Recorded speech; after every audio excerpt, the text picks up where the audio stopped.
കലാസ്നേഹികളെ, സുഹൃത്തുക്കളെ, bad boys എന്ന് പറഞ്ഞ സിനിമ കണ്ടു. പടം റോസ്റ്റ് ചെയ്യാൻ വേണ്ടി തന്നെയാണ് കണ്ടത്. ഞാൻ സിനിമ റോസ്റ്റിങ്ങിന്റെ സംഭവം തുടങ്ങിയത് മുതൽ എനിക്ക് ഏറ്റവും കൂടുതൽ സജഷൻ വന്ന സിനിമകളിൽ ഒരെണ്ണം ഈ ബാഡ് ബോയ്സ് ആണ് കേട്ടോ. അപ്പോൾ എനിക്ക് ഇപ്പോൾ സമയം കിട്ടിയപ്പോഴാണ് പടം കണ്ടത്. കണ്ടതിന് ശേഷമാണ് ഞാനിത് ഒന്ന് രണ്ട് പേര് തന്നെ ഫ്രണ്ട്സിൻ്റെ അടുത്ത് പറഞ്ഞു അങ്ങനെ റോസ്റ്റ് ചെയ്യാൻ വേണ്ടി എടുക്കുകയാണെന്ന് പറഞ്ഞപ്പോൾ അവർ പറഞ്ഞു ഒരിക്കലും ഇത് ചെയ്യരുത്, കോപ്പിറൈറ്റ് സ്ട്രൈക്ക് ഉറപ്പായിട്ടും അടിക്കും, ഒരു ചെറിയൊരു ഇഷ്യൂ ഇതിന്റെ പുറത്ത് ഉണ്ടെന്ന് ഇങ്ങനെ പറഞ്ഞു. അപ്പോൾ ഞാനത് യൂട്യൂബിൽ നോക്കിയപ്പോഴാണ് മനസ്സിലാവുന്നത് ഉണ്ണി വ്ളോഗ്സിനെ ഇങ്ങനെ വിളിച്ച് പറഞ്ഞതും റിവ്യൂ ഇട്ട ആൾക്കാരൊക്കെ ഭീഷണിപ്പെടുത്തുകയൊക്കെ ചെയ്തൊരു സംഭവം. അപ്പോൾ ഞാൻ അത്രയും വലിയ യൂട്യൂബർ അല്ലാത്തതുകൊണ്ട് ഉറപ്പായിട്ടും ഞാൻ ഈ വീഡിയോ ഇട്ട് കഴിഞ്ഞാൽ എനിക്ക് എന്തായാലും സ്ട്രൈക്ക് വരും. എൻ്റെ ചാനൽ അങ്ങനെ റിസ്ക് എടുക്കാൻ ഞാൻ ഇപ്പോൾ പ്രാപ്തനല്ല. എനിക്കിപ്പോൾ അത്രയും സ്ട്രെങ്ത് ഇല്ലാത്ത കാരണം എനിക്ക് ഒരിക്കലും ഇത് വിഷ്വലി എടുത്ത് റോസ്റ്റ് ചെയ്യാൻ പറ്റില്ല. പക്ഷേ ഇനി രണ്ട് വാക്ക് പറയാതെ എനിക്ക് പോകണം തോന്നില്ല. ഈ ഒരു സിനിമയ്ക്ക് വേണ്ടിയാണോ ഇത്രയും എന്തോ സിനിമയുടെ ഇതിന് ഈ പടത്തിന് റിവ്യൂ ഇട്ടെന്ന് പറഞ്ഞ് മോശം റിവ്യൂ പറഞ്ഞെന്ന് പറഞ്ഞിട്ട് ഇതിന് നല്ല റിവ്യൂ എങ്ങനെ പറയും? ഒരു വ്യക്തിക്ക് ഈ സിനിമ കണ്ട ആൾക്കാർക്ക് നല്ല റിവ്യൂ പറയാൻ എന്ത് ബോറോ അലമ്പ് സിനിമയാണെന്ന് പറയുമ്പോൾ ഇത് സത്യം സീരിയസ്ലി.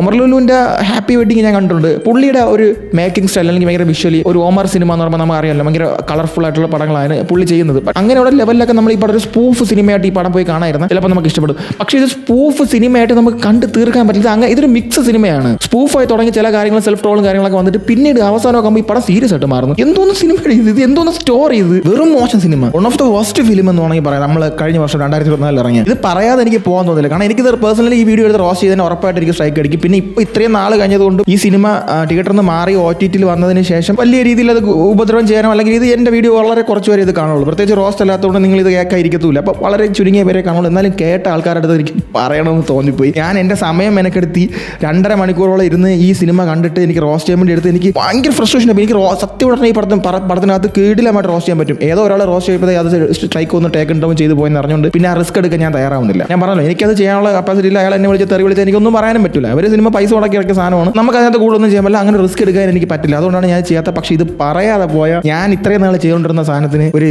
വിലയില്ല, വാല്യൂ എനിക്ക് തന്നെ സെൽഫ് റെസ്പെക്ട് ഇല്ലാത്തതാണ് കാര്യം. അമ്മാതിരി സിനിമ ഈ പടം റോസ്റ്റ് ചെയ്യാൻ പറ്റുന്ന ഒരു അവസ്ഥ ഉണ്ടായിരുന്നു. ഞാൻ വലിച്ച് കീറി കളഞ്ഞു. അത്രയും സാധനം ഇതിനകത്തുണ്ട്. ബട്ട് ഓക്കെ, റഹ്മാൻ, ശങ്കർ, പിന്നെ ഭീമൻ രഘു, ഒരുപാട് പഴയ ആൾക്കാർ, അതായത് ഈ ഫീൽഡ് ഔട്ടായി പോയ നടന്മാരെ പിടിച്ചുകൊണ്ട് വന്ന് വീണ്ടും ഫീൽഡ് ഔട്ടാക്കി വിട്ട്. ബാബുവിനെ എന്തിനു കൊണ്ടുവന്ന ഈ സിനിമയുടെ ട്രെയിലർ ഞാൻ കണ്ടോട്ടെ. അതിനകത്തൊക്കെ ബാബുവിനെ ഇങ്ങനെ കാണിച്ചേക്കുന്നു.